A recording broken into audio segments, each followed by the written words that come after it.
Jacob Albracht, Tommy Castor.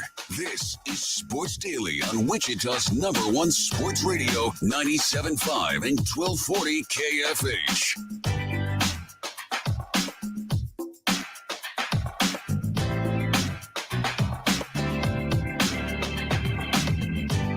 All right, welcome back in, everybody, to another edition of Sports Daily. It's a Wednesday. It's hump day of Super Bowl week. Glad to be here with you, Jacob Albracht, alongside Tommy Castor, Jad Chambers producing.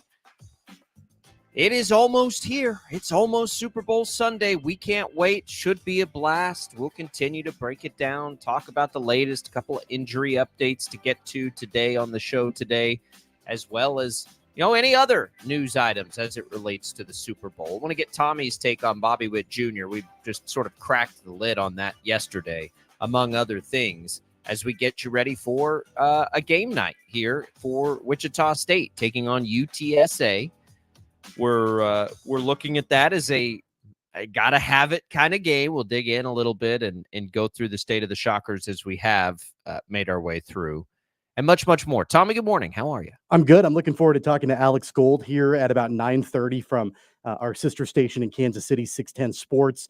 He's out in Vegas getting ready for the Super Bowl, and he's had a chance to talk to a handful of Chiefs players. I know he talked to Clark Hunt yesterday. So good to get his take on what's happening in Vegas as the team's getting ready for the Super Bowl, those rumors on Andy Reid retiring after the game, all of that. Looking forward to talking to him at about 9:30.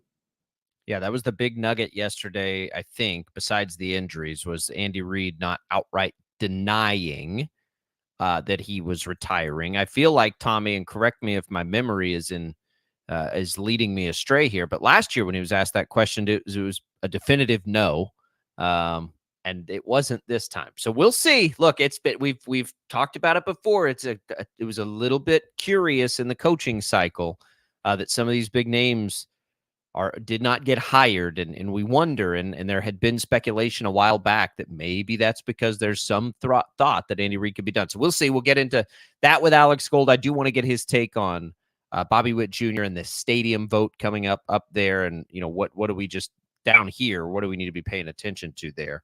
So we'll do all of that coming up a little later in this segment. We'll give away some HTO today, iced tea and coffee, as we try to do each and every day here on Sports Daily. This has felt like all business to me with this Super Bowl, which is odd, Tommy, because you've got the Taylor Swift distraction. Maybe it's just me, but I really have. I felt like this is a very business oriented Super Bowl, and maybe that's what happens when you go to 4 of them in 6 years. It just does feel like another game. Like the glitz and glamour of it all is blowing right past me anyway.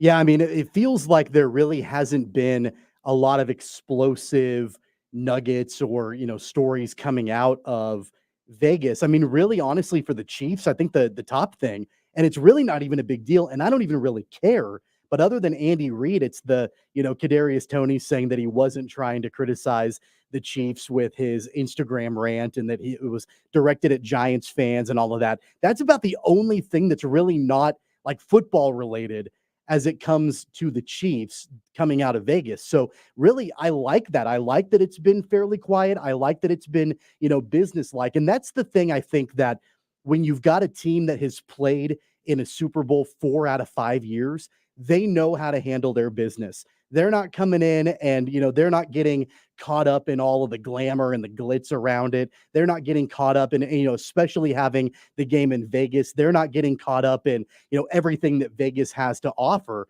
That's an advantage, I think, for Kansas City. They put their heads down. They know they've got to get to work. They know they've got to put together a really successful game plan to win this game on Sunday. And I like that attitude going into it. Like you mentioned, it's very businesslike. Yeah, it's and again, I do think that generally just comes from being here so much. It's felt like that for San Francisco too, to me. But they've been here a lot and haven't won one in a long, long time. I mean, that's the thing. Like, remember, San Francisco, I've got 49er friends that try to give me a hard time about being a Cowboys fan.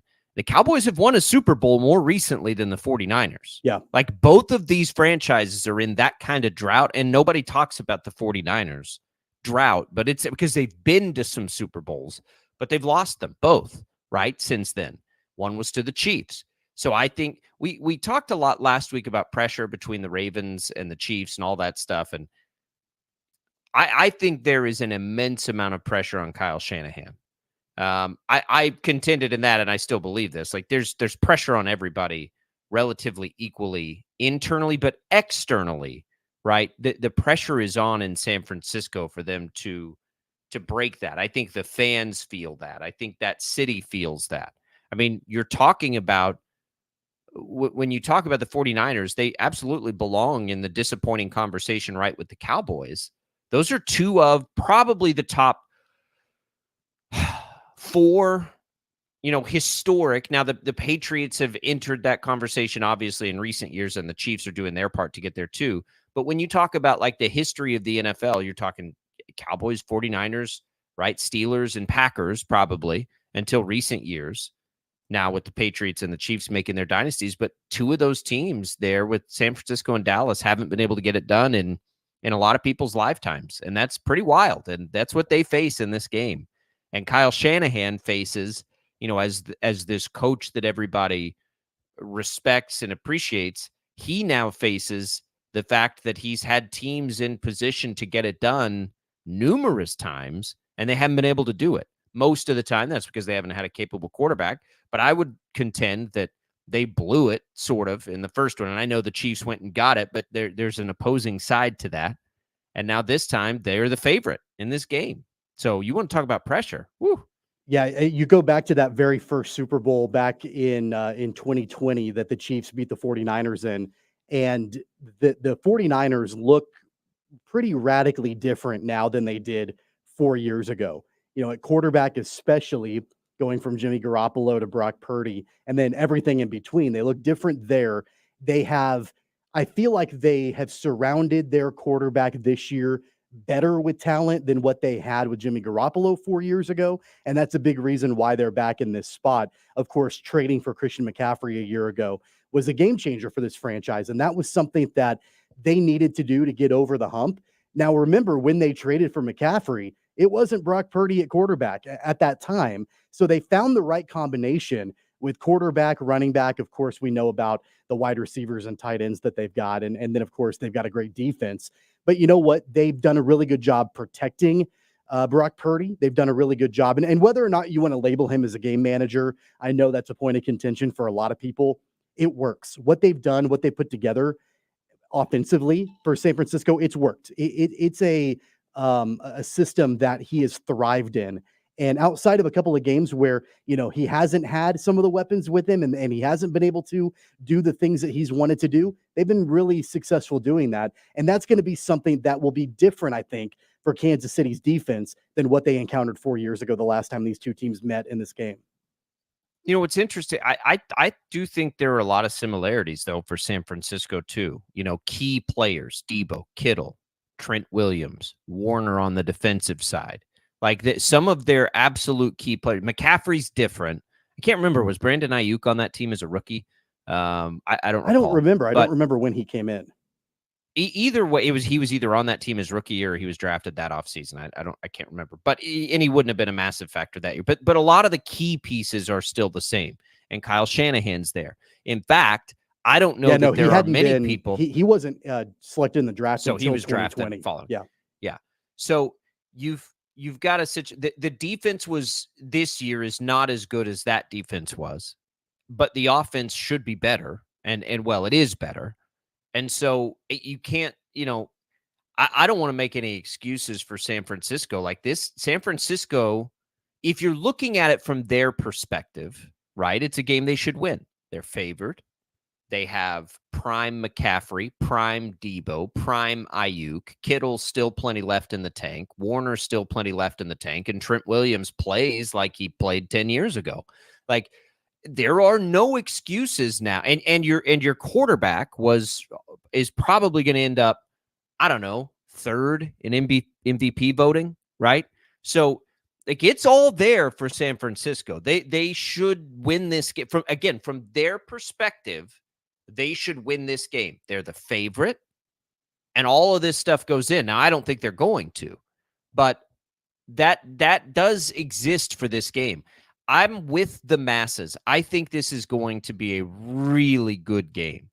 I think it's going to be tight. It feels like one of the cliche, big key turnover matters. And when you think about that, in recent history, you would say that Brock Purdy is more inclined to do that than Patrick Mahomes. Now, at one point in the year, you might not have said that, but I think we're going on 6 weeks of the Chiefs sort of getting much better at that issue that they faced early in the year. So I don't know. I do know that I think this game is going to come down to the end. Again, no surprise in the NFL, right? But I'm having a hard time finding a path for either of these teams to have a double-digit win in this game. I just don't see it. It would take an epic meltdown from Brock Purdy for that to happen, and I don't think that's going to happen. I don't think Kyle Shanahan's going to put him in a position for that to happen. Yeah, and that goes back to our discussion earlier this week, and I know we talked about it a couple of times last week too, that the game plan for the 49ers is the most important part of this game. I think the way that the 49ers offensively game plan, that is going to be the deciding factor, much like it was in the AFC Championship with the Ravens. And the way that they game planned and the way that they got away from what they wanted to do, I think that even more so than what Kansas City does. I think the way that San Francisco game plans this, and if they can lean on McCaffrey, if they can lean on Debo out of the backfield, if they can lean on Brock Purdy using his legs, I think those are all ways that they can have success in this game. That's going to be the challenge for Kansas City's defense. And it might be the biggest test of the entire season for this elite defense that the Chiefs have. I think that the way that the Niners come out offensively, that's going to dictate the ultimately the end result of this game. I don't think there's any, we'll talk to Alex Gold about this. I cannot imagine, again, that the 49ers don't go with the game plan we all know they should go with. It really, so to me, it becomes more about, can the Chiefs stop that? We know what they're going to do. There's a clear path to what they need to do. It's the way for them to win this game. Now the Chiefs have to stop that game plan. I don't think there's a lot of question about the game plan. Again, the most surprising thing that I can remember in any game this season, as far as strategy goes, is that Baltimore didn't run the ball against the Chiefs. Like all year, I can't remember anything like that. More head scratching than that. San Francisco, there's just no way they make that same mistake. No chance they make that same mistake. Now, the Chiefs may force their hand a little bit, right? But their plan will be to do that. So can the Chiefs stop it? And then we get into these injuries quickly, and these both come to the offensive side, but we know some of the defensive injuries have been a problem. Haven't heard Willie Gay's name mentioned in injury reports. That's a good thing, right? Yep. Haven't heard, Edwards or the safety. Like it sounds like, other than the Amenahue injury, right, which is a massive one, obviously, but with Chris Jones and Gay and these guys, sounds like, I get the impression they're going to be fine. At least they'll be out there. How hobbled they are. Hopefully 2 weeks rest does, Chris Jones some good. But that's a big deal, right? Jones and Gay up the middle, and the health of the safety position in general will be a big part of stopping McCaffrey. So then you go to the offensive side, and just as a note, yesterday we get news that it's unlikely that Jerick McKinnon or Joe Thuney will play. You'd like to have both of those guys. You don't want to have any issues on the offensive line when you face a guy like Bosa, but I've said this before. I think Thuney's injury would have loomed larger in the Ravens game because of their interior defensive line than the Chiefs. The one thing is, you'd sure like to be able to run the ball, and missing Thuney is going to be a problem running the football. But they did okay against Baltimore. I think they'll be fine. And then McKinnon, he's icing on the cake at this point. They haven't had McKinnon in forever anyway, so it's not that big a deal because Pacheco's healthy, and you just feed Pacheco. Yeah, I think the good news with Joe Thuney being out, of course, you would love to have a first-team All-Pro blocking for Isaiah Pacheco in the Super Bowl. 100% you would. But Nick Allegretti is a veteran. He's been there before. He's played on this big stage. So I do like that, and I thought he played well in the AFC Championship in relief of Joe Thuney. So I think that in this game, you would obviously want to lean more on a guy that's a veteran like Nick Allegretti. It would be different, I think, if they had a rookie or somebody else that was backing up Joe Tooney in the Super Bowl. But while Allegretti doesn't have quite the profile, he's not quite as athletic as Tooney is. Allegretti's been there before, and he's got meaningful snaps throughout the course of his time in Kansas City and in the playoffs and all of that. So I do feel more comfortable with that. You mentioned having Willie Gay healthy, having Chris Jones out there, trying to stop McCaffrey up the middle. That's really important, and I agree with you on that. But one thing to keep in mind, they don't have Charles Omenihu, like you just mentioned. They're going to probably be leaning on Mike Dana. They're going to probably have to bring in Felix Anudike-Uzomah some. I think that's going to help Deebo Samuel have success in the backfield, getting to the edge. If they don't have Omenihu on that one side, I think that's going to be an advantage to the 49ers. Yeah, I mean, it for sure will. I don't think there's any question. It's what's interesting about this game. I thought about this yesterday. It is strength versus strength, right? And sort of, weakness only by comparison. Neither of these teams is weak on either side of the ball, so don't misunderstand. But the strength of the two teams face off, right? It's the San Francisco offense and it's the Chiefs defense. You get strength versus strength there. And then on the other side, you get the side of the ball that's been less of your strength all year, the Chiefs offense, and which is wild to even say out loud, but it's true, against the 49er defense, which is not the same 49er defense we've seen in some years. This is a big opportunity, Tommy, for the Chiefs offense to be the best version of itself, and San Francisco could struggle, right? Like that's a possibility too. But we know in Super Bowls how much edge rushers make a difference, and Bosa, it feels like he's going to make a difference in this game, one way or the other, right? He'll make some big plays, I think. You just hope that those big plays don't kill drives or, come in the form of a turnover. But he's probably going to get to Mahomes one or two times or more. Mahomes versus Bosa will be fascinating. I mean, just one of my favorite matchups in this game is Mahomes versus Bosa. Can Bosa get Gumby down? Can he finish the sack on Mahomes, who's as good as there is at, escaping them? Keep in mind that in the AFC Championship game, we talked about this a lot leading up to that game, that Baltimore was the number one team in the NFL in getting to the quarterback and sacking him. And in the AFC Championship, they didn't get to Mahomes until the second half. I think some of that was the offensive line wearing down. They don't have Joe Tooney. Well, it's Houdini too. But there were also some holding penalties later in the game. Like you could tell that Jawan Taylor and Donovan Smith and Nick Allegretti and Creed Humphrey, the entire line, you could tell they were starting to wear down as the game went on. But they didn't get to Mahomes until the second half. And I think that was critical. They could not get Kansas City in really long yardage situations by bringing down Mahomes. And to your point, yes, some of that has to do with just the elusiveness and the way that Mahomes plays. But I also think that if the offensive line and Mahomes together, if that combo could hold off the number one team in the NFL in sacks in the AFC Championship game, they should be able, I think, to be able to handle Bosa and what the 49ers do defensively. Maybe not the entire game, but if they can at least in the first half hold off any kind of sacks, that's going to be, again, advantage Kansas City. Yeah, I don't think Baltimore singularly has anybody as good as Bosa. Collectively, they've been better. And that's why I say, Bosa's getting in there. So him versus Mahomes becomes fascinating, right? Can Mahomes, it's like Max Crosby with the Raiders, right? Like he's getting in there. So then it's, can Mahomes escape him?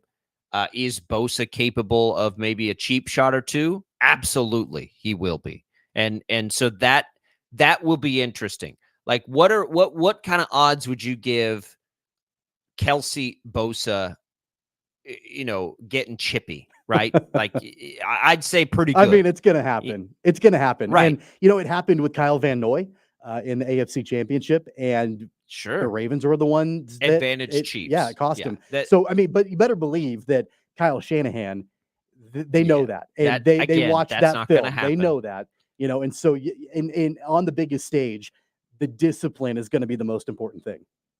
Well, and Bosa's already trying to bait Kansas City's offensive line right now, right? Like he's Yeah. already beginning the work that Kelsey did on Baltimore by just being a troll and trying to get in their head and chippy a little bit and get a flag. I mean, I don't want to give Bosa too much credit because the Bosa brothers are not the most likable players in the NFL, I'll say. But I do think there's definitely a strategic nature to him running his mouth now about the Chiefs' offensive line, right? Like, can you get inside their head? Can you get them to have a stupid penalty, whatever? I think that work can be done now. Travis Kelce's not going to do that into a microphone, but he's going to do it on the field. Like there, and so is Mahomes. Mahomes is going to run his mouth too. Like they will on the field. It's going to be it'll be a mental chess match. It'll be a physical chess match. And that's why I'm so intrigued by those two specifically, Mahomes and Bosa, because they're going to interact on that field one way or the other, whether Mahomes gets away from him or whether Bosa takes his shot, right, and does something. We'll see. I think that it's as good a matchup as there is in that game, and probably as impactful a matchup as there is in that game. You know, almost as impactful. If you're looking for two key matchups, it's, you know, Chiefs defense versus Christian McCaffrey, obviously. And then the other one might be Bosa versus Mahomes and what Mahomes is able to escape, because he's going to get back there, right? It's when he does get back there, does he bring him down, that becomes a big difference in the game.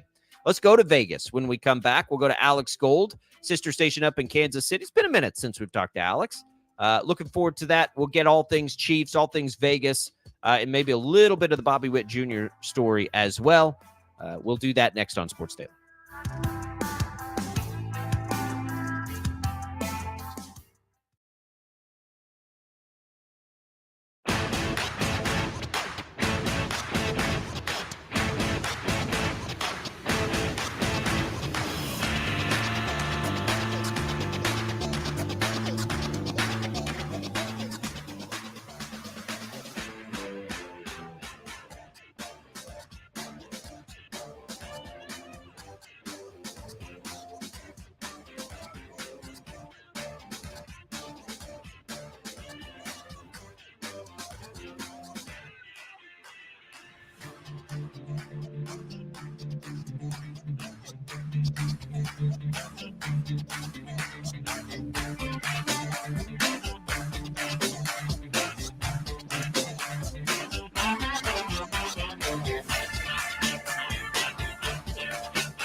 The commercials are over. Yo, I haven't got all day. 869-1240. Time to get busy. This is Sports Daily on KFH. All right, welcome back in, everybody, to Sports Daily. We go out live to Las Vegas now, joined by our pal Alex Gold, host of Cody and Gold, up in Kansas City. 610 Sports up there. Alex, how's Vegas treating you, first and foremost? Hey, what's going on? Yeah, good morning, guys. Vegas is good. You know, there are worse places to be, that's for sure. And you're already starting to feel a little bit of the Las Vegas energy from Radio Row. Sometimes it takes till Thursday or Friday for it to pick up, but it has been busy already. And I had a chance to take in the Golden Knights game last night, which was a fun atmosphere. So we're having a good week. How do you find yourself? I mean, you're a betting guy. We're betting guys. How do you find yourself not like at the craps table? How do you even make it into your spot and not totally distracted where you lose track of time and you're like, oh, good God, it's been 6 hours here? So I think I'll get there this weekend, but believe it or not, like, this is not for anybody to feel sorry for us. We're in Las Vegas, but we've been so busy so far. I actually haven't gambled a whole lot since I've been here. I did have a little money last night. I went to the sports book on the Golden Knights game. I had the under 6.5 goals, so it was a 3-1 final. So I basically paid for half my ticket, which was nice. But no, you try to avoid the tables on a regular basis. Here in Radio Row, they have slot machines, guys, right next to Radio Row, the NFL themed slot machine. So I don't know. I haven't tested to see if they actually work or if they're just trying to demo them. But I might have to, during one of the breaks, go throw a few bucks in.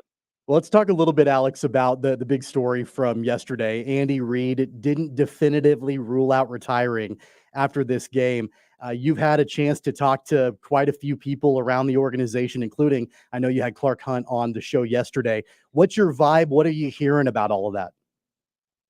So I still would be stunned if Andy Reid were to hang it up at the end of the season. We all know there's been reports and rumors for the last couple of weeks. And honestly, right around this time of the Super Bowl, the last few years, there's always been at least one national report that has come out that suggests that Andy Reid could hang it up. But you're right. We did have Clark Hunt on our show yesterday, and he seems to be just as surprised by those reports. Brett Veach, the general manager, of course, was on this morning with our morning show in Kansas City, and they asked him the same question, and he said, look, I talk to Andy Reid on a daily basis, and I have no reason to believe that he's going to hang it up. That they must have different conversations than I do, is basically what he said. So I think everybody will be stunned around the organization and in Kansas City if that happened.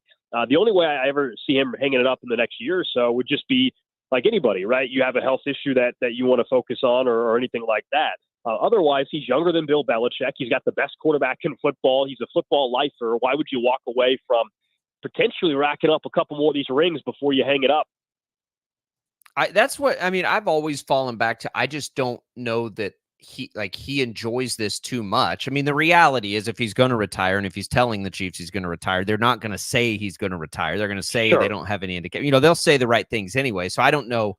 This is all just an exercise and we've got a job to do to ask these questions, but they wouldn't tell us if he was retiring. I'm with you though. It's the same thing for Kelsey. Like, these guys enjoy what they're doing too much and they're still at the top of their game. There aren't very many in the history of sports that go out on top. Like Barry Sanders around here obviously rings a bell, but it doesn't usually happen. Usually guys cling to it a little too long. We just saw that with Bill Belichick, right? Felt like he was trying to cling to it. It wasn't working. I don't know that's the part for me. Like, why would they? Like, you know who the Super Bowl favorite's going to be next year? I don't care what happens in the offseason. The Chiefs, right? Like, why go out now? I'm with you, and that goes to Kelsey as well. As you said, he didn't have a 1,000-yard season. He was 16 yards short of 1,000. He doesn't strike me as the individual that's going to cling on 4 years from now if he's only a 500 or 600-yard tight end. But if he's going to be putting together Hall of Fame performances in the postseason the way he has for 3 postseason games this year, I just don't believe that you walk away from that. And for those that say, well, he's, talking about Kelsey specifically, he's got all these off-the-field opportunities. I still believe if he retires in 3 years, those same acting opportunities or whatever you believe he's going to do, because clearly he's got a bright future off the field, that stuff will be there. I don't think they go away just after a year, especially with more and more attention around him with all the Taylor Swift stuff. And who knows, maybe in 2 years they're married or engaged, man. So I don't think any of his opportunities are going away. We discussed this in our opening segment before we brought you on, Alex, about how it really to us seems like this particular Super Bowl, it's pretty businesslike for the Chiefs. There hasn't been a whole lot outside of the Andy Reid conversation. There really hasn't been a whole lot of discussion about things that aren't game related. Are you getting that sense too? Do you feel like there's a more of a like business, like take care of this game and not get distracted by everything else around us? Absolutely. And that's why it's important to know, I think some people believe, the teams are staying on the Strip or at the Bellagio or something. No, they got the guys 30, 40 minutes away out in Lake Las Vegas at a nice resort. And so they're away from the lights and all the distractions. They are locked in. It truly is the cliche, business trip. I mean, Patrick Mahomes had mentioned the other day that he told the team that basically, hey, I'll take you guys all out to Vegas another time, and I'm sure he certainly could take the whole team if he wants after they win a Super Bowl back to Vegas. And so basically trying to set the tone of being locked in and that they're here to go win another ring. So I don't think there's any question of any distraction or focus. Plus, they've been here, they've gone through the media hoopla all week, multiple times, a lot of the guys on the roster. So this isn't new to them, even opening night. There's new faces, but for the most part, the key pieces, the key leaders have all gone through this. And that's why I thought last week was important. Andy Reid's still kind of old school in his approach to getting ready for the Super Bowl. Not every coach operates the same way, where last week they treated it like a game week in terms of adding in the game plan. And so that way this week, when they're dealing with all the media stuff, they're not having to really learn anything new. They're just continuing to reiterate and refresh. And then they went full pads outdoors in the rain a day or so ago, and that to me also speaks to how locked in and focused they are. Alex, it was criminal. Baltimore's game plan against the Chiefs was criminal. One of the more, insane game planning decisions I've ever seen, to not run the ball more than they did. San Francisco's not going to make that same mistake. So what are the Chiefs like? How do you see that matchup? It's the Niners' strength versus the Chiefs' weakness, and clearly the thing that the Chiefs are going to have to do if they want to win this game. But I've said I think that McCaffrey may have more touches than Purdy has pass attempts. Do you think that San Francisco's leaning that hard on the run? Because I do, no matter what happens. I think they should, and I do agree with you that Kyle Shanahan's not going to go away from his game plan the same way we saw Harbaugh go away, the same way, for that matter, we saw Sean McDermott go away from it in the fourth quarter where the Chiefs had no answer from James Cook. I do believe Kyle Shanahan is actually willing to do it because, guys, we just saw it play out against the Lions. They're down, 17 points, and they still were running the ball all second half because it was smart. You're giving the ball to your best player on the team. Christian McCaffrey's not just a back. So while I hear you on the touches, I don't know if it'll all be on the ground as much as, it's just going to be a ridiculous amount of touches for McCaffrey in the passing game as well. And I think that is going to be, one of the key differences. If you tell me that Christian McCaffrey just has a, I'll call it just a standard, 90 yards from scrimmage and in a touchdown, I think that's great for Kansas City. I think for San Francisco, they're going to need $120 from scrimmage and multiple touchdowns. They do that, then they obviously had a great chance to win this game. And besides McCaffrey, I'm really curious to see what Deebo Samuel can do, because I do believe the Chiefs will shut down Brandon Ayuk. We've seen this team shut down number one wide receivers time and time again with L'Jarius Sneed. So Deebo Samuel is probably someone that, while you got Kittle and you've got Ayuk and McCaffrey, I don't know if enough people are talking about Deebo this week. I think they're going to use him in the running game a little bit, guys. His prop bet is 14.5 rushing yards. I really like the over on that because I think they could start giving him some carries between the tackles. Yeah, I heard Steve Spagnuolo, Alex, mention the other day that, when you're facing a quarterback that is going to run and that's part of their game plan, whether it's Josh Allen or Lamar Jackson, you can plan for that a little bit more when they've got that ability and they've got that athleticism to do that. Brock Purdy is kind of the same way, but at the same time, it's not really like the Niners, advertise the fact that Brock Purdy is going to be a strong runner. So in your mind, defensively, how do you try to contain what Brock Purdy can do with his legs?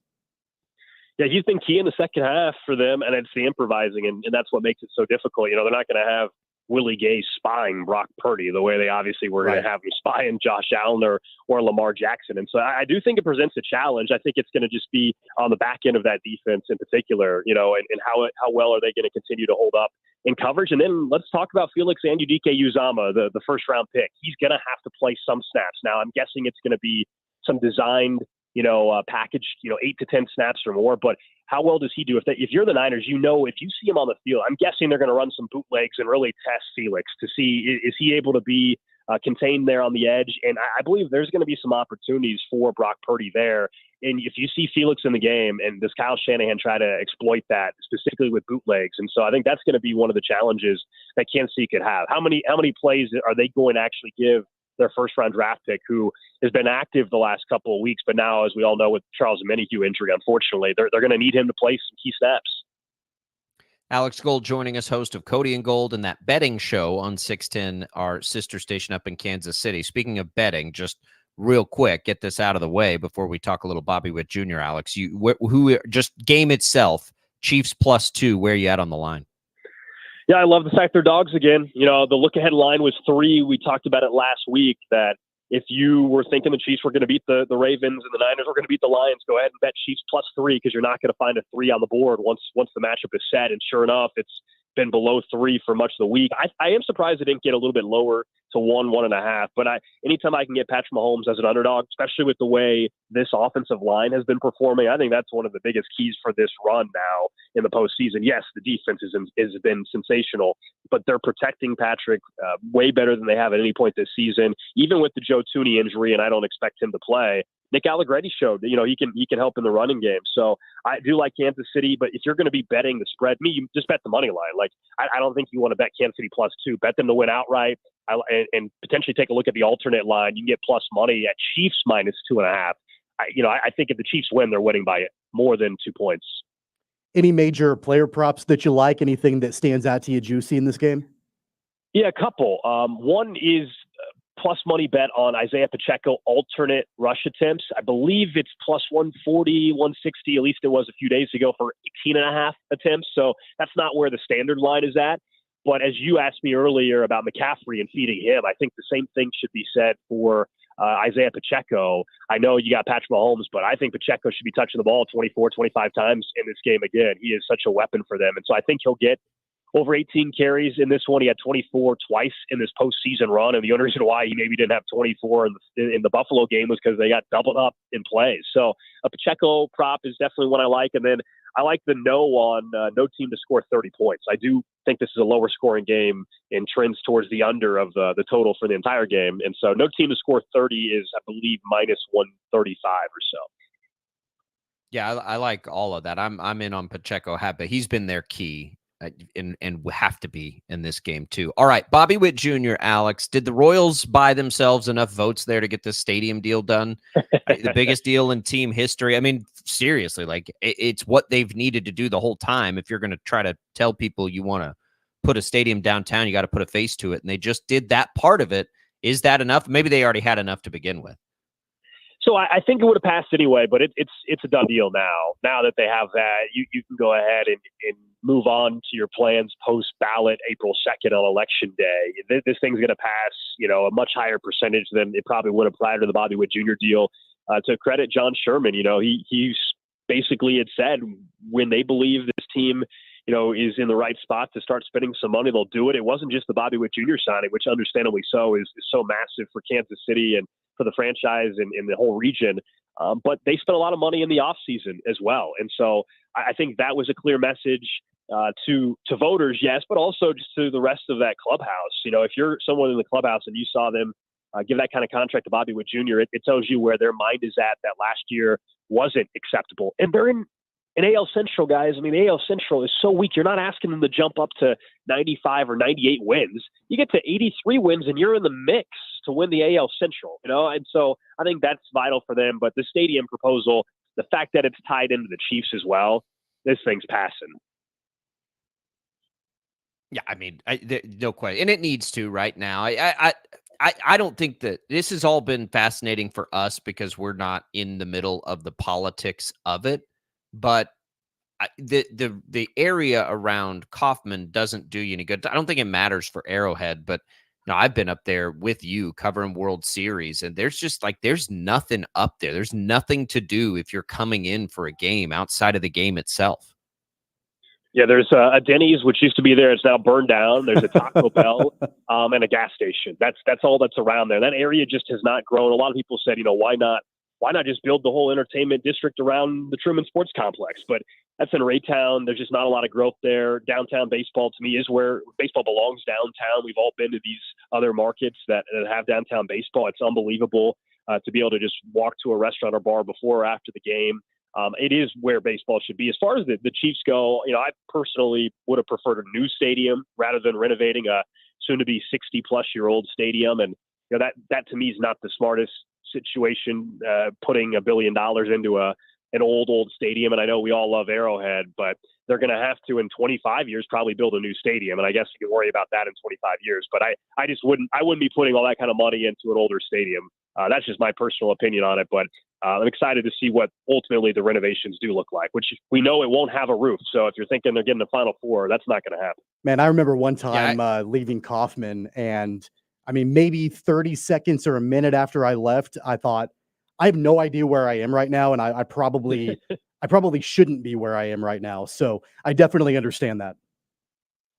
Yeah. There's you definitely aren't hanging around after the game or anything unless you want to refire up the grill in the parking lot from tailgating. There's just nothing else to do there. All right, Alex. Well, don't forget your odds on the pass line and press your 6s and 8s. Good luck out there. Will do. Thanks, guys. There goes Alex Gold, 610 up in KC, our sister station. Always good to catch up with Alex. Cody and Gold, you can find it on the Odyssey app, by the way, and that betting show, all the great work he does up there, available for you on the Odyssey app. All right, we're going to take a quick break. We'll come back. We're going to get Tommy's take more on what the Royals have done this offseason. That's next on Sports Daily.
on KFH.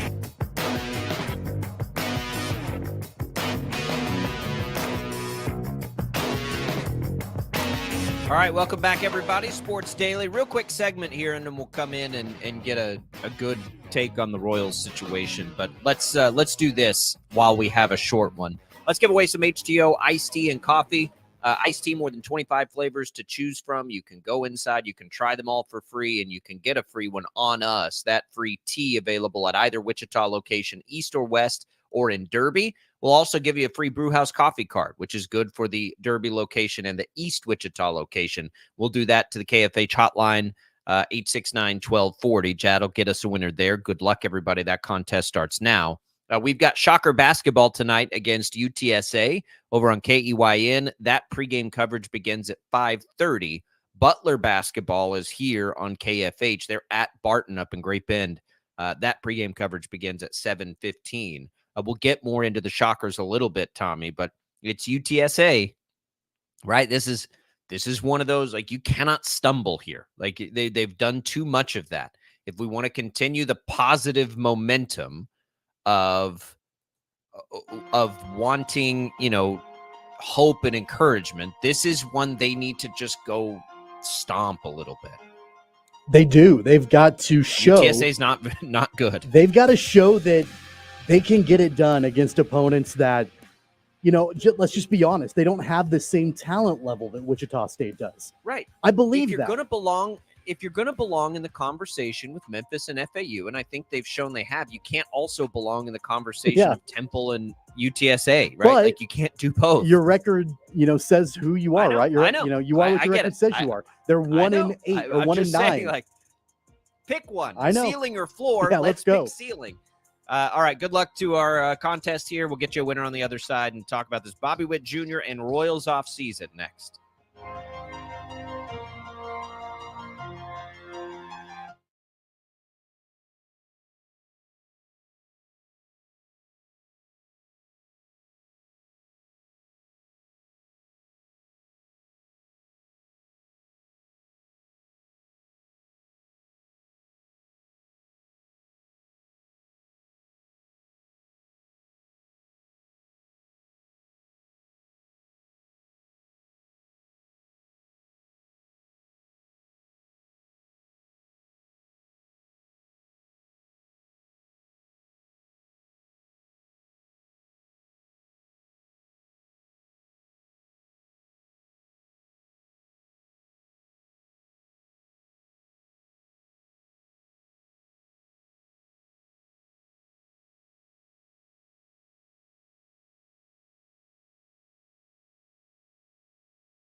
Jacob Albracht, Tommy Castor. This is Sports Daily on Wichita's #1 sports radio, 97.5 and 1240 KFH.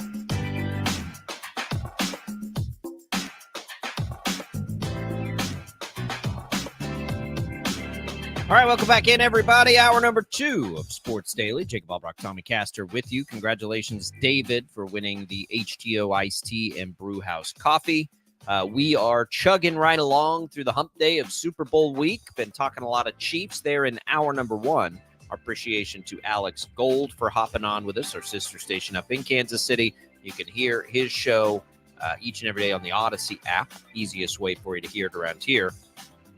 Tommy, the Royals, we challenged and have challenged for probably about a calendar year now, John Sherman to put up or shut up about a new stadium, and he's putting it up, right? And it's not like he's blindly throwing money at the wall. Just to these moves that they have made, the Waka signing, the Lugo signing, the bullpen additions, like they all make sense. They're all going to help the Royals next year. And then the big one, the one that we've clamored for a long time. And, you know, even the detractors that I think lost their minds for just a brief period of time that were like, let's trade Bobby Witt Jr. early in the year. I think universally, everybody understands his importance to this organization. And I think we can get as hyperbolic as we want to with it. It's the most important money decision that the franchise has ever had to make, right? I think the risk is fairly low. I think he's wired the right way. I think a lot of the traits and things about his personality that we love about Patrick Mahomes carries over to Bobby Witt Jr. Like he was literally born to be a professional athlete. So I think it makes a lot of sense. It's as important. It is the most important financial thing they've ever done on the field. Like not even close. No question. You have to make this happen if you want momentum. I mean, their attendance numbers were only ahead of Oakland and Tampa No, they were not ahead of Tampa. Only Oakland and Miami last year. That's it. Like you cannot build a new ballpark downtown and have it be empty. And the key thing you can do is have a face to it. That's Bobby Witt Jr. Yeah, I mean, in the context of the history of the franchise, 50 plus years in Major League Baseball, they've never made a financial commitment anywhere close to this with any other player ever. I mean, you have to look at even in relative terms, right? I'm not even dollars talking about, are bigger now. But even in, I mean, the length of the contract and all of that. And there have been some really, really important players, as we all know, that have gone through the Kansas City Royals organization over the years. And George Brett is probably the number one guy, and Bobby Witt Jr. is the next George Brett. And they've made a financial commitment to Bobby Witt Jr. that proves that the face of the franchise long term.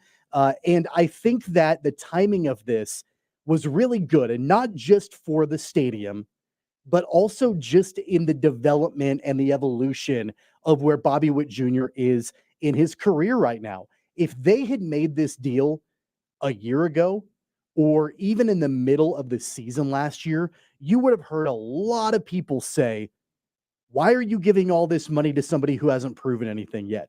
And is he overhyped? And will he live up to the billing and all of that? I don't think we're hearing any of that now, because we've seen in just a couple of short years, Bobby Witt Jr. burst onto the scene in Major League Baseball. He struggled a little bit to open up the season last year. There were talks of a sophomore slump, all of that. And he quickly broke out of that and became one of the best players in Major League Baseball. And you have to also look at how old he is and how much longer he has to continue to be an elite baseball player. He's going to be one of the best baseball players in the entire game. And the Royals locked him up, and they don't do that. Historically, this franchise has never done that. So I know you mentioned hyperbolic, but I don't think it can be overstated, the importance of this. I agree. Yeah, I agree. And by the way, his struggles last year, if you looked a little deeper, he wasn't struggling. He was unlucky, right? Like the things that he does were all the exact same as they were when he was building that momentum the year before. historically, and we'll see with Fernando Tatis Jr., and I suppose his, decided boneheadedness is always a concern on these kinds of deals. Most of the time, though, they're almost never regretted when you get it done with a young player. Mike Trout. I gave you the list yesterday, but there's a lot of them where you're just like, yep, that was a good deal. Yep, that was a good deal. I mean, most of the time with young, Yordan Alvarez got one last year with the Astros. You think they have any regrets? No. I mean, it's the right way to conduct your business in baseball, because the reality is, if you even if Bobby Witt Jr. and what is it? It's what is the per year 20 something million, 27 million maybe in the 11 years, by the just the simple economics of baseball, right? Like, if you can imagine 8 years from now, Bobby Witt Jr. as a $27 million player, outside of catastrophic injury, there's almost no chance that's a bad contract. That's going to be a pretty standard contract in 8 years, by the way historically baseball has gone. So there's such a small amount of risk. Obviously, the option years on the back end are the appealing part for Bobby Witt Jr., because it balloons up to like 380, right? If it goes out to 14 years. So that's where he really cashes in. But it also tells you something about Bobby Witt Jr. If we had to guess right now, if Bobby Witt Jr. just played out arbitration and became a free agent, 11 years from now, do you think he would have more than whatever the number is to whatever? The answer is almost certainly yes, right? Like, the financial security is there, obviously, for him now, but it also tells you that he wants to be in Kansas City. And honestly, like, as exciting about any of it is for Royals fans, I think you get excited about that, number one, right? That he wants to be a part of Kansas City's organization. And I think you got to be excited that he's wired in the way that it's like, yeah, man, I want to be the face when we move into this new ballpark. I want to be the guy that people talk about, like they talk about George Brett and Salvador Perez. Like, I want to be that guy. I think being wired that way is a key component too. You can be the best Royal ever, or you can go be the 12th best Yankee ever. You know what I mean? I think wanting that in being attracted to that part of it is good for a high-end athlete, like to have that sort of wiring, to want to go be the best for Kansas City, not just be another piece for the Dodgers. Yeah, and I think that also Bobby Witt Jr. clearly knows where this franchise has been the last few years. I mean, he was drafted by them. He came up, in their system, all of that. And I think he understands that the entire fan base, and not just the fan base, the organization in general, has been craving and yearning for a franchise player in the same way that Patrick Mahomes is that for the Chiefs. They've been craving that. And so I think that he rightfully understands that he has that opportunity to be that person for this organization long term. And when I looked at the terms of the deal, when it came out, my first thought wasn't the amount of money. It was kind of like you. It was the number of years. It was the 11 years and up to 14 with options and all of that. And I thought to myself, wow, okay, if this was a 5-year deal, then if Bobby Witt Jr. continues on the trajectory that he's currently on, in 5 years, he could garner on the open market a lot more money and probably price the Royals out and then go to the Dodgers or the Yankees or the Red Sox. We've seen that over and over and over again in Major League Baseball. That's not happening with Bobby Witt Jr. now that they've locked him up for basically his entire career. Now, there will be a time where he'll be able to renegotiate again, and we're probably going to see that. I can't imagine that the terms of the contract in 11 years will be exactly like they are today. We're probably going to see some renegotiation and that sort of thing, but at least they know that they don't have to worry about fending off the large market teams for a long time with the guy that they want to be the cornerstone of their organization. It is such a nice turn of events from last year. I mean, last year sucked, right? It was bad. And to think about this much positive momentum John Sherman deserves a lot of credit. It's going to get him his stadium. Like, he's getting his stadium, but it hasn't been like deceptive. It hasn't been deceitful. He's done it in the way that he needed to do it. And to do that coming off of the season they had last year is remarkable. I don't think you'll hear anybody out there that follows this team and follows baseball that would tell you the Royals don't have some chance to be competitive for a postseason spot next year.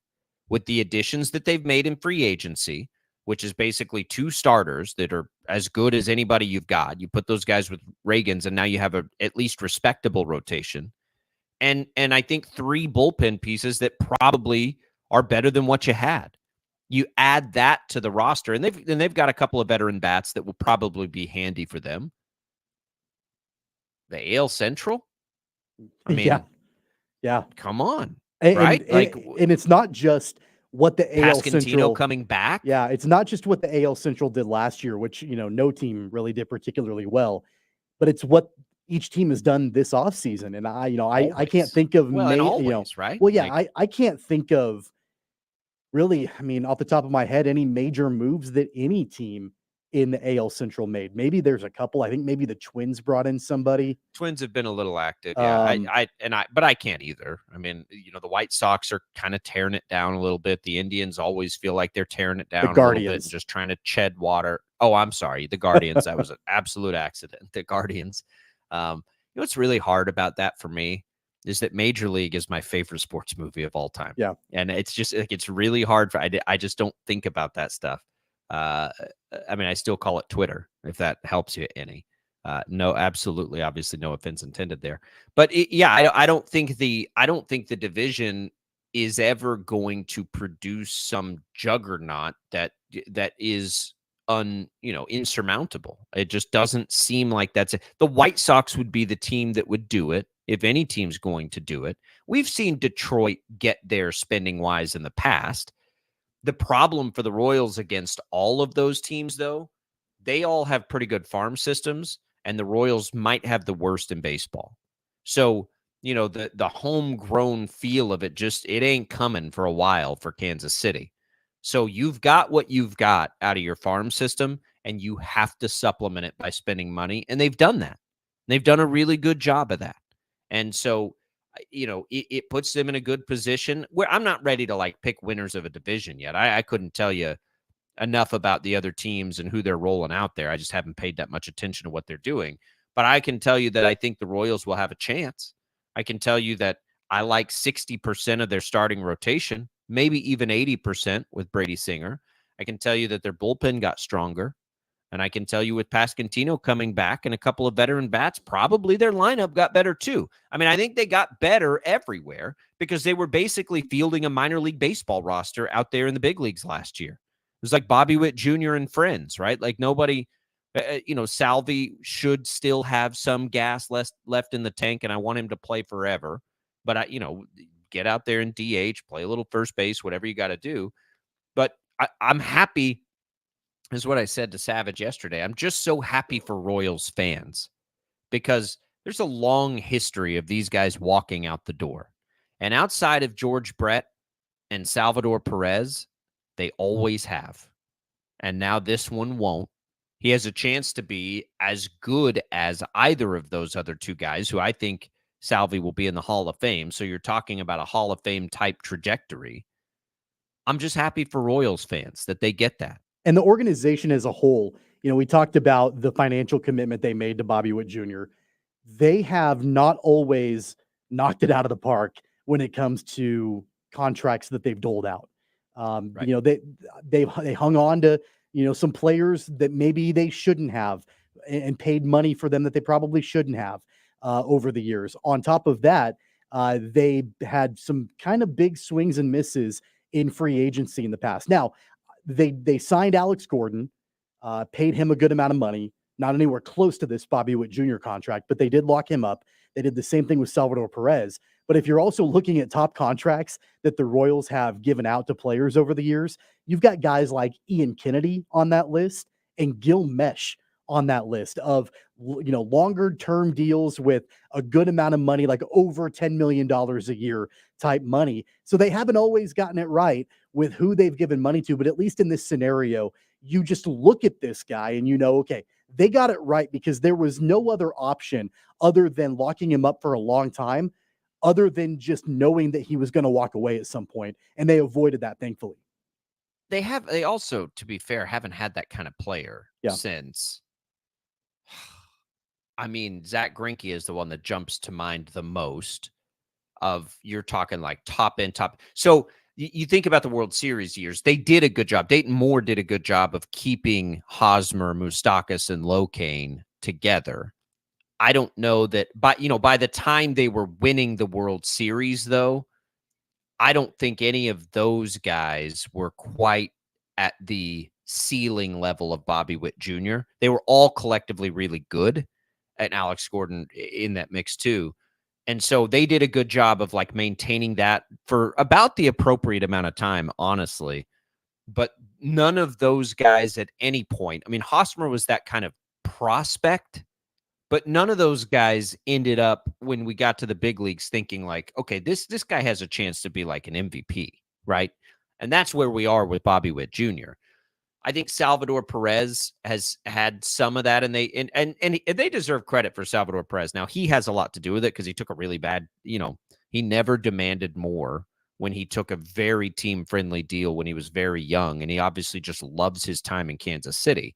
But this will be, you go back to Greinke. Maybe Johnny Damon was that way.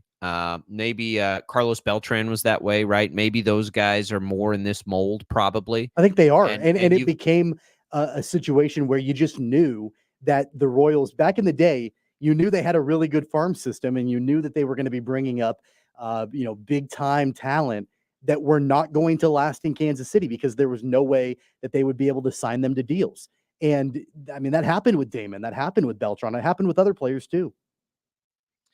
So they got it done, and he's a Royal now. And, we hope and pray for good health. And I just cannot wait to see him play baseball for the next 10 years, because I think his upside is as high as any player they've ever had.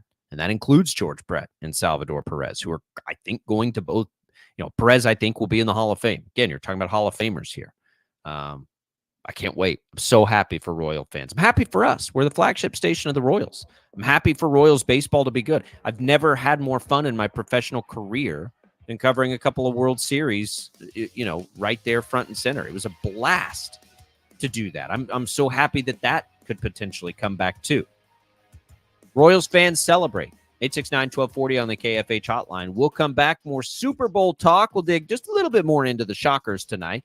This should be a shocker game where we're like, all right, yeah, they're playing UTSA. Great. We'll come back. We'll talk about their big win tomorrow. We got to see it, though. We haven't really seen that yet. So we'll get into that. More Super Bowl talk. It's Albracht, it's Castor. Chad Chambers producing. We'll be right back.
On KFH.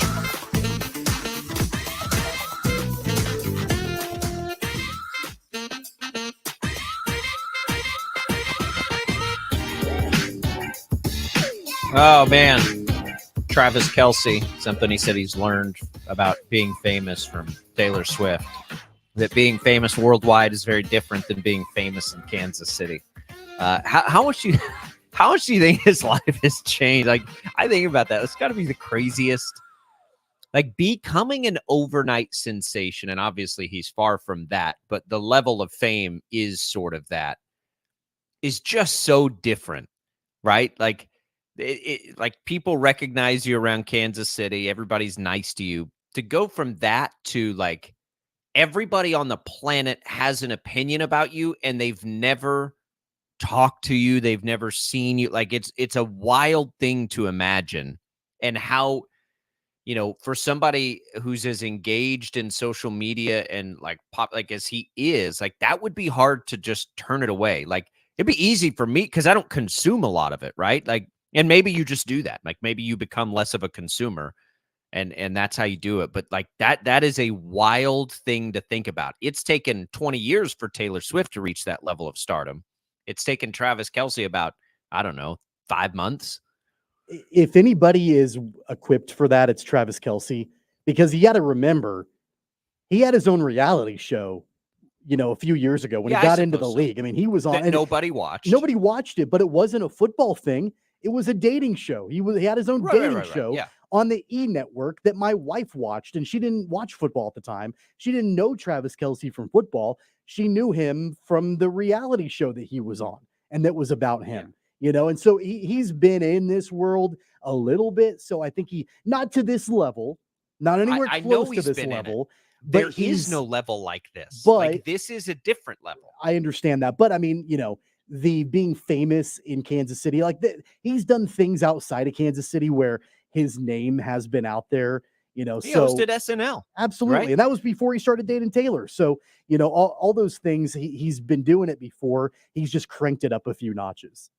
I'll tell you that my wife would not have been able to tell you who Travis Kelce was. And she likes football, right? Before this year. I don't think. Maybe around here she would by now. But in general terms, like she wouldn't be able to tell you who George Kittle is. Like if George Kittle starts dating Taylor Swift, then it's a different scenario. He was famous with who he was famous for. And now you just have to imagine I don't know what the percentage of, because like there are plenty of places in the world that don't care one lick or know anything about, but like of the world we live in, right? I would imagine that like just fathom for a second. Let's say it's 70% of the population knowing who you are. That is overwhelming to think about, right? Like it is just like the difference in if you happen to watch his show on E or if you happen to be a football fan to what it is now. I can't imagine that overnight, right? It's like being the president. There's probably as many people right now that exist that know who Travis Kelce is that know who Joe Biden is. Like, or Donald Trump. Like, that's crazy to think about. Like, anywhere you go, no matter what you do, people are going to know who you are. How do you make an ass of yourself anymore? Right? Like, how do you just go in that anonymity that you get occasionally and like just cut it loose? Like, you can't do that anymore. That's sure you can. And he's been doing it. I mean, he got on the mic. He does what he hasn't changed a bit. He got on the mic after the AFC Championship game and did the whole "you got to fight for your right to party." The audience has changed, but he's I mean, he's Travis Kelce. He's an NFL player. He's going to do what he's going to do, and so yeah, I don't have any like concerns for him being able to handle this. I think that he's got it. I just am fascinated by the idea of it. He's going to be fine. He's as equipped to handle it as anybody ever has been.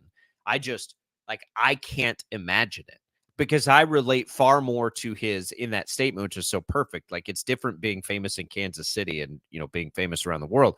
Like, I live with people recognizing me and knowing who I am. And like, did I forget them? Do I know them? Like, that's not a big deal. I understand that. I have a hard time comprehending and understanding what it must be like now. He'll be fine, but it is interesting and he handles it well. And he deserves a lot of credit for handling it well. And Patrick Mahomes deserves a lot of credit for handling everything well all the time, as his dad has now gotten himself into trouble and his brother's in trouble. And like all of these public facing people that he is around constantly, to never let that rattle him or steer him in the wrong direction is incredible.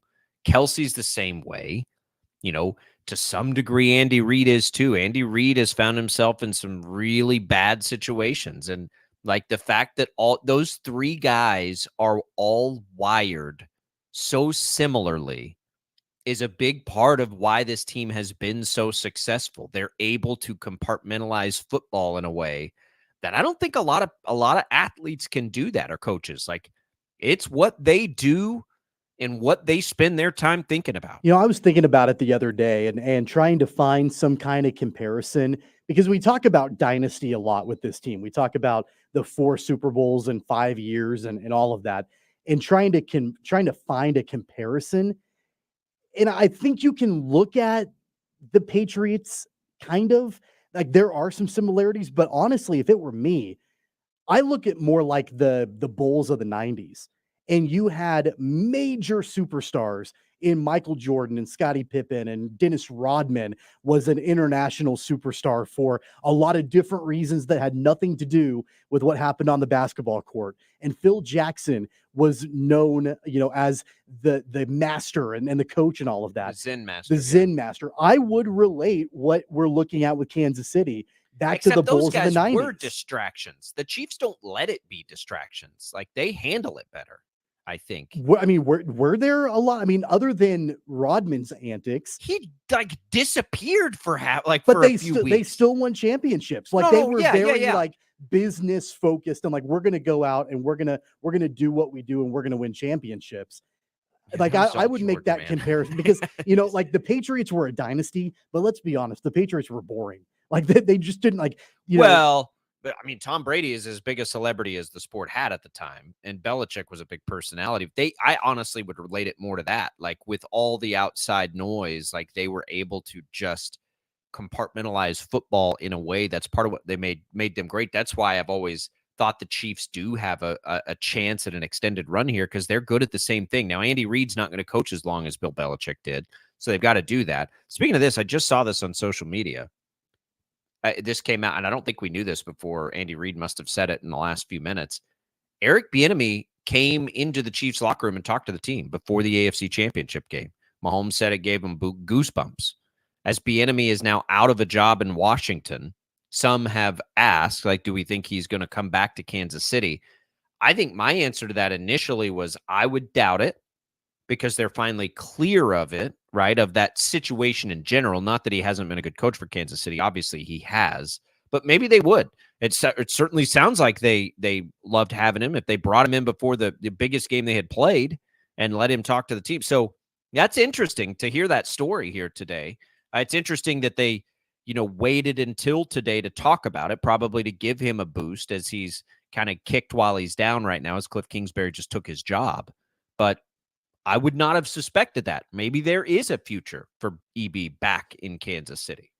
Yeah, I mean, I don't know, exactly how that would work, and I don't know if they would make a change with Matt Nagy or, what that would look like, because Nagy's been around for a while. I know he came back, after he was the Bears head coach, but he was with Andy Reid, prior to that for a while. This second stint as offensive coordinator for Nagy clearly has not gone as well as the first one, for a variety of reasons. So I don't know if Andy Reid would be, interested in making a change and bringing Bieniemy back. Nagy and EB and Andy Reid have been in part of the same coaching staff before. Yeah. I think you could just do something similar. I don't look, they can call people whatever they want to call people. Andy Reid is that team's offensive coordinator, right? He calls the plays. So, I think as far as I know, he still does. So he comes, like, everybody's working in tandem with Andy Reid anyway. It's not like you've got, Mike Vrabel who's just going to sort of hand the offense off, or Tomlin who's just going to say, all right, you handle the offense, I'm going to handle everything else. That's not the way it works. So I think it can work. I think they could have whoever they want on staff if those guys are willing to just come in and be a part of it again. And I would imagine Eric Bieniemy is probably a guy just like Matt Nagy. Like, that was not a fun experience in Chicago. Let's go back to where it was fun, right? Maybe EB does. That's what Steve Spagnuolo's doing right now.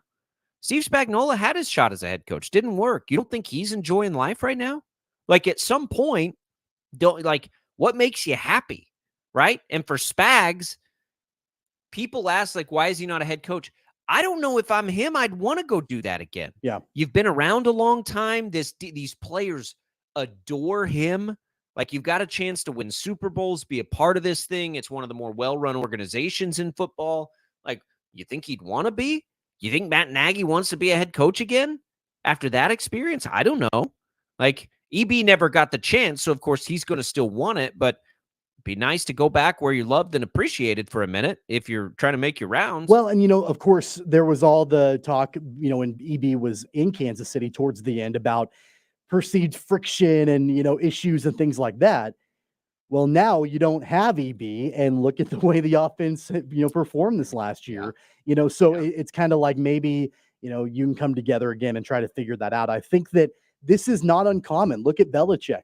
Belichick's assistants would leave, not do particularly well, and then go right back to Belichick. That happens. Josh McDaniels is a prime example of that. Matt Patricia is a prime example of that. Those things happened over the years with Bill Belichick and his assistants. So the same thing can happen with Andy Reid and his assistants. And I get where you're coming from with Spagnuolo.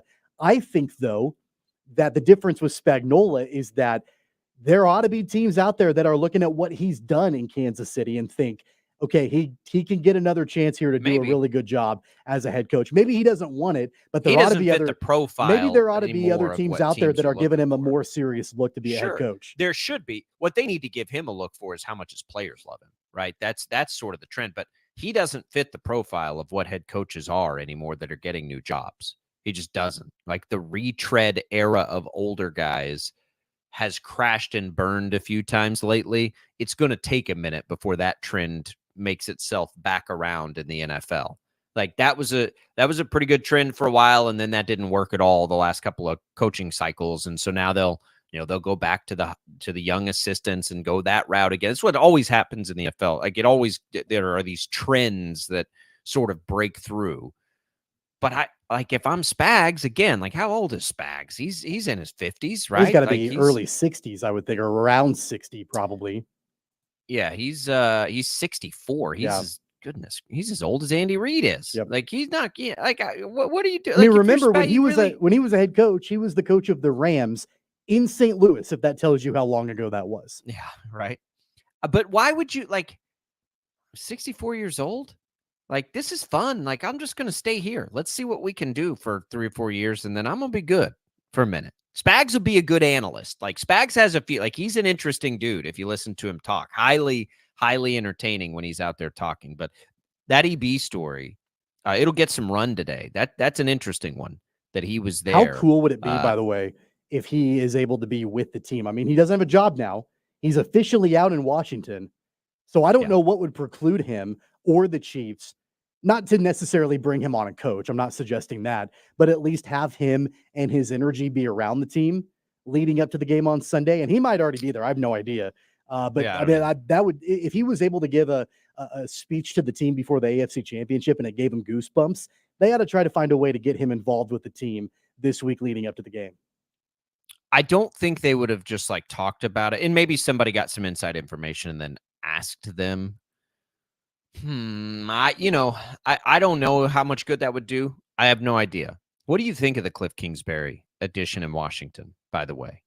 Well, I mean, I think it tells you all you need to know about the direction that Dan Quinn and that organization is going. And they're taking Caleb Williams. They're going to try to find a way to get Caleb Williams. They still have to get into position. They got to get into position. But I mean, look, Kingsbury coached him at USC. Williams is from the DC area. They didn't bring Cliff Kingsbury in to coach Sam Howell. I'll tell you that much. I think they did. I think they brought Cliff Kingsbury in to coach whatever quarterback they end up with. I don't think Kingsbury would go to a team where their starting quarterback is Sam Howell.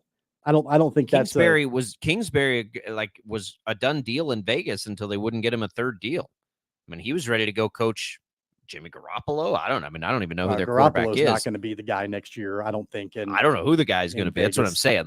But they're not going to have a shot. So he was ready to just come back to the NFL. I think Washington just brought him in because they know they're taking a quarterback. I think I am in the camp of you mortgage everything to get Caleb Williams. I think, if it's like your next 3 first-round picks, which is just an unreal ransom, I think you do it. If you evaluate it, everyone talks about with Chicago, it's all about what do they think of Justin Fields. I completely disagree. I don't think it matters what they think about Justin Fields. I think it only matters what these teams think about Caleb Williams, right? You're not going to tell me that anybody thinks of definitively you're better off with Drake May than Justin Fields. You're that's a stretch, right? We don't know enough. Caleb Williams is the guy that has that sort of, spotlight. It only matters what Chicago thinks of Caleb Williams. All of these things happening around Chicago, the only thing that matters is if they evaluate Caleb Williams that way. If they do, they'll take him. If they don't, that's where things get really interesting for them. Now you can talk about trading the pick. You can talk about trading Justin Fields, whatever. But it really only matters what they think about Caleb Williams. Because if they think he's that kind of quarterback, they're going to take him. They're not going to trade. They're not doing that. I think if you see them trade that pick, it's because they don't evaluate Caleb Williams that way. It will have nothing to do with Justin Fields. Or maybe they do, and they understand the return that they can get if they move him. There's not a return in football that a team should, though, trade away if you think it's going to be, if that's your guy at quarterback for eternity, right? For the next future of your friend. There's nothing you could get in return that would be better than that. I think that's how important the position is. I could be wrong, I suppose. I think it's changed a little bit. You got Brock Purdy there, obviously, and a great roster in San Francisco. But how many times is that great roster in San Francisco, which has been there now for 5-6 years, won a Super Bowl? The Chiefs have had a decimated roster and just keep on getting right back there. Why is that? They got their quarterback. That's why. 869-1240. We'll come back. We'll talk a little shockers when we return on Sports Daily.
On KFH.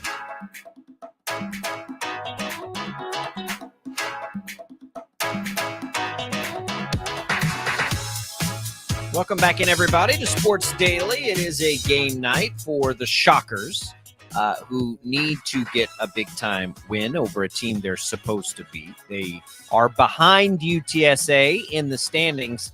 Tommy, top of your head, how many road games do you think Wichita State has won this year? 2. One. Yep. I knew One. it wasn't many. One win on the road, and you're down there now with UTSA. It is time for Wichita State to do what it is capable of doing, which has been the problem for this team this year, right?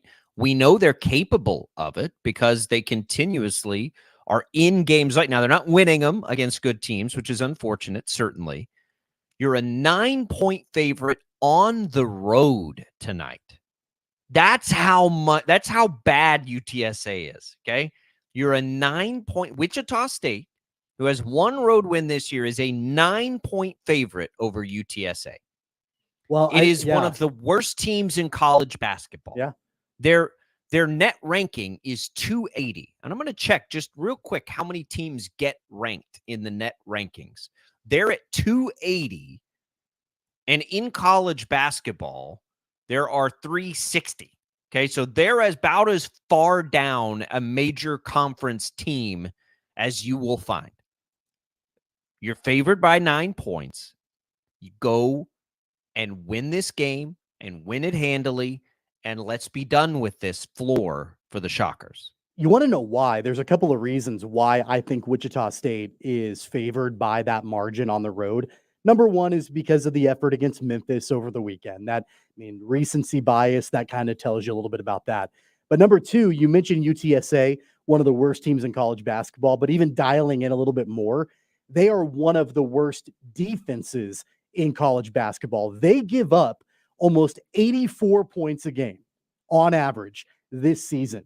And so Wichita State has a chance to bounce back offensively, and they've got to do that in a big way. UTSA is not, you would think, not going to provide a whole lot of resistance on the defensive end of the court. And so that's what I'm looking at with this game. If we get through this game tonight and Wichita State puts up 60 or 65 points, it's not going to be good for them. And we'll talk about it tomorrow. But if they can get to that 75, 80, 85 point range, kind of around where UTSA is averaging, then at that point, that seems to be a recipe for a victory for the Shockers tonight and a chance to cover that spread. Yeah, I don't even know, honestly, like I don't even know within a game, things like that for this team. I really don't. Like I guess I would say we've seen the team have its best opportunities when it's better defensively than when it's at its best offensively. Is that even like I don't even know that that's true. That's just the way it's felt. So yeah, I can they translate that level of defense from game to game? I honestly I think that's what's going to make the difference for this team.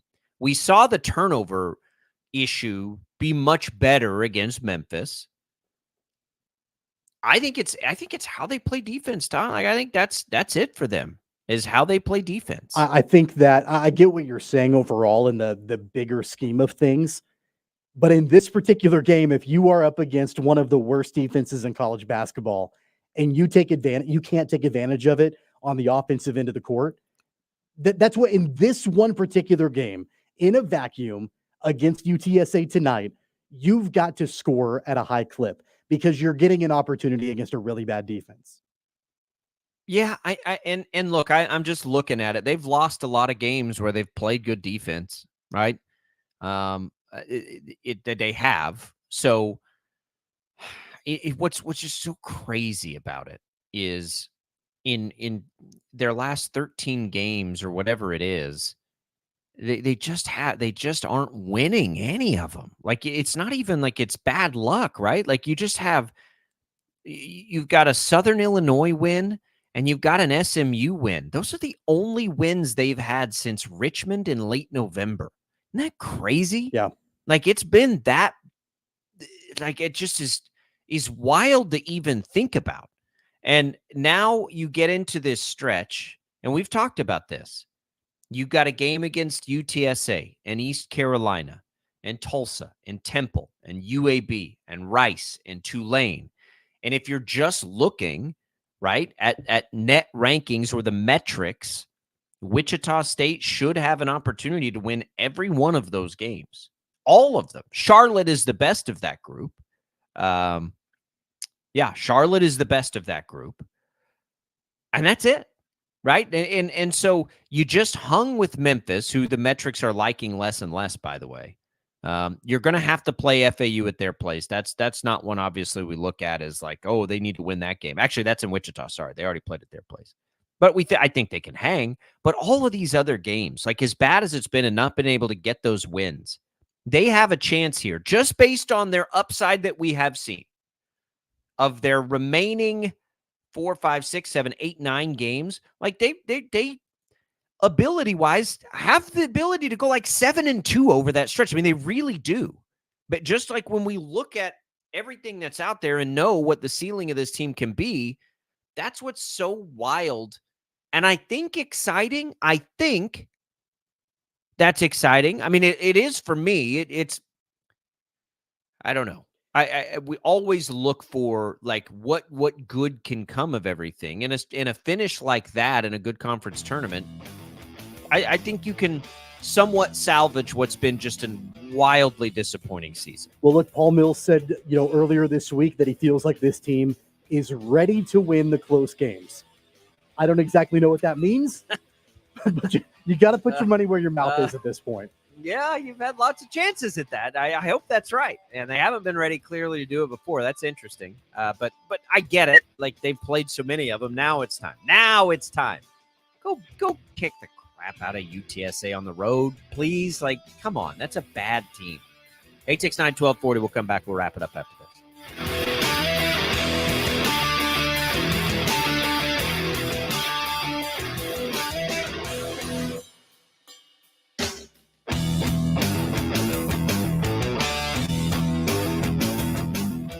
Hornet Nation, it's time to build the excitement for spring sports. The baseball team is primed for success under head coach and Hornet alum Brad Hill. The women's softball team is coming off a 33-win season, and the track and field teams are looking to continue their winning tradition under new head coach Seth Mischke. It's going to be a great season to be a Hornet, so come cheer on the spring sports teams. Get your season tickets and all sport passes today at esuhornets.com. Save time, trouble, and frustration when you call Mr. Electric. Mr. Electric provides expert receptacle repair, ceiling fan installation, kitchen lighting, electrical panel upgrades, home search protection, and more. Experience unmatched professional service and safety with upfront pricing, call-ahead scheduling, and 24/7 emergency electrical services. Save the headache with Mr. Electric, residential or commercial. Mr. Electric has the power to make things better. Call now, 316-361-5200. Online at MrElectricWichita.com. The biggest winner in the big game could be you. Thanks to BetMGM, the king of sportsbooks is offering new customers a chance to score $158 in bonus bets instantly. That's right, instantly. Just download the BetMGM app and sign up using bonus code BUZZER. Then place a $5 moneyline wager on the big game. You'll receive $158 in bonus bets instantly, regardless of your wager's outcome. Don't miss your opportunity to cross the goal line on the money line as pro football's top teams clash for the championship. Can't be in Vegas for the big game? Then bring the big game excitement to you with the king of sportsbooks. BetMGM and GameSense remind you to play responsibly. See BetMGM.com for terms. 21 plus only. Kansas only. New customer offer. Subject to eligibility requirements. Rewards issued as non-withdrawable bonus bets that expire in 7 days. Gambling problem? Call 1-800-GAMBLER. In partnership with Kansas Crossing Casino and Hotel. Hey, Shocker fans, if you can only make it out to one Wichita State men's basketball game this year, make it this one when the Shockers take on FAU, fresh off their Final Four appearance in last year's NCAA tournament. Tip-off is Sunday, February 11th at 11 a.m. Wear black to the game because we're blacking out the Roundhouse. Make sure to stay in your seats during halftime as well to enjoy a special performance from the Frisbee Dogs. Get your tickets for the game now at GoShockers.com/tickets or call 316-978. Fans. For the ones who get it done, the most important part is the one you need now. And the best partner is the one who can deliver. That's why millions of maintenance and repair pros trust Grainger, because we have professional grade supplies for every industry, even hard to find products. And we have same day pickup and next day delivery on most orders. But most importantly, we have an unwavering commitment to help keep you up and running. Call, click Grainger.com, or just stop by. Grainger, for the ones who get it done. Football's biggest game day is almost here. Total Wine is your place for all your game day needs. With the lowest prices for over 30 years, you'll find what you love and love what you find. Only at Total Wine and More. Drink responsibly. Be 21. 1 in 4 car batteries is weak and needs to be replaced. Let our professional parts people test your battery for free at O'Reilly Auto Parts. O'Reilly Auto Parts. The KFH Studios, powered by Devon James Injury Lawyers. Call 888-8888. That's 888-8888. College men's basketball tonight at Koch Arena, Wichita State hosting UTSA. The Shockers and the Roadrunners meet for the first time in 20 years. First time they've met as conference foes now. UTSA, a new member of the American Athletic Conference. Shocks are a 9.5-point favorite going into this one tonight. Hey, there's only 5 home games left for the Shockers. Mike Kennedy and Dave Dahl will begin their pregame coverage at 5:30 p.m. The game will tip off at 6:30 this evening at Koch Arena. Listen to Shocker basketball tonight on 103.7 KEYN. JUCO men's basketball tonight. Huge top 20 matchup. It's 20th ranked Butler Community College on the road, visiting the number 3 ranked team in the nation, Barton County. Butler is on a 3-game winning streak with a record of 17-4. Barton County with a record of 21-1 on a 12-game winning streak. Butler at Barton County. Big game tonight. Dennis Higgins will have live coverage at 7:15 this evening right here on KFH. I'm Ted, the Sports Head. We have an app, and we decided to spell it really weird. A-U-D-A-C-Y. That's Odyssey. A-U-D-A-C-Y. Download it right now. Download it right now. It's free. 97.5 and 1240 KFH. Wichita's most listened to sports radio. 97.5 and 1240 KFH. Oh, let me take a second to call myself an idiot. The Shockers are playing at home tonight. I'll chalk it up to Super Bowl planning purposes. That totally spaced on me. I don't know why I thought they were on the road. They are at home as 9-point favorites. So, Shocker fans, if you can't make it to the game tonight, you can listen to it with us over on KEYN. My apologies for that goof there. 5:30 pregame coverage begins. Butler basketball at Barton, 7:15. CBS Sports Radio programming. Bob and Jeff locally 2 to 4. Glad to be here with you, everybody. We'll react to that Shockers home game tomorrow on Sports Daily.